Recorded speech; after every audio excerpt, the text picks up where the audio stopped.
Hi friends, today we're going to be reading Anna and the Tooth Fairy by Maureen Wright, illustrated by Anna Kurnoshova.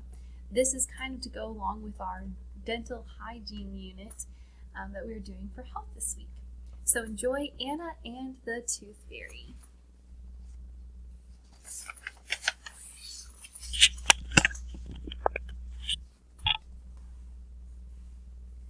The Tooth Fairy will be visiting me soon, so I'm making her a present. I asked Mom, what should the Tooth Fairy's dress look like? Pink and frilly like Sophie's, she said. Sophie is my baby sister. Babies are okay, but Mom says Sophie is too little to play horsey with me. I don't know how to draw a magic wand, I say. Sophie waves her sparkly rattle. It's a little like Sophie's rattle, Mom says. I add a sparkly wand to my picture.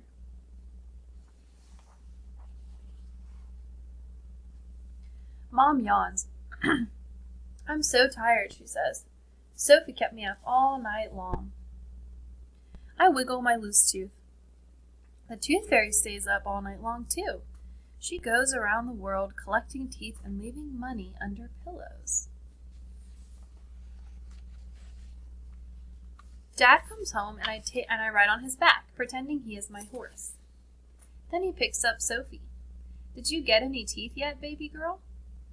Dad says, Look, Anna, your baby sister is flying. I pick up my Tooth Fairy picture again. Sophie looks just like the Tooth Fairy. Mom says Sophie stays up all night.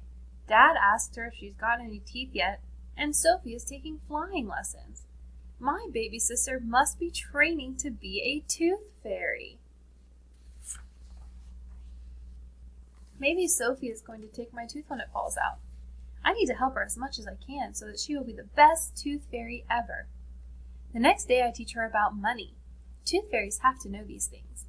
Sophie likes my painting, so I let her paint along with me.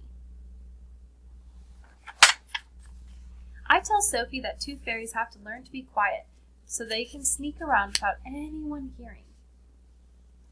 Tooth Fairies also like sparkly things.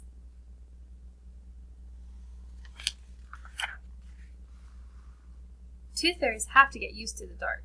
I gallop over to Sophie with a baby blanket and toss it over her head. Sophie kicks her little feet and laughs. Even though she can't play horsey, my baby sister is more fun than I thought. Before dinner, I ask Mom, can a Tooth Fairy leave her job to come play with me during the day? No, says Mom. She's way too busy to do that. Oh no! That means Sophie's going to leave me when she starts being a Tooth Fairy. The next morning I get an idea.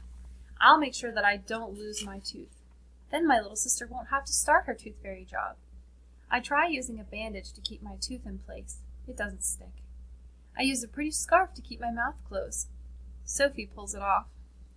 Now my tooth is even more wiggly.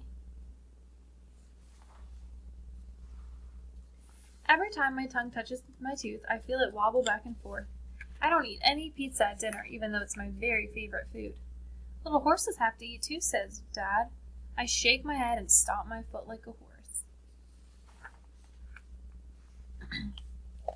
I keep my mouth shut when I put my pajamas and grab Huckleberry. Mom comes in with Sophie and says, Are you okay? You're awfully quiet. I say, You do know that it doesn't hurt to lose a tooth, right? I finally open my mouth. I know that, but if I lose a tooth, then my little sister will have to go far away. Sophie isn't going anywhere, says Mom. She'll always be your little sister. She will? Forever and ever, I ask. Yes, says Mom, giving me a hug. You'll both be my girls forever. Hooray! I give my very loose tooth a good wiggle, and it pops out. That's wonderful, says Mom. I put my tooth under my pillow. Mom sets my picture of the Tooth Fairy on the windowsill. Huckleberry and I stay very still and listen for the Tooth Fairy, but we don't hear a thing. In the morning, my tooth is gone and there are quarters under my pillow. I run to find Sophie to make sure she hasn't flown away. I'm so happy to see her. I kick my legs like a bucking bronco. I grin at her and she smiles right back at me with her very first tooth. That was Anna and the Tooth Fairy. Have a great rest of your day.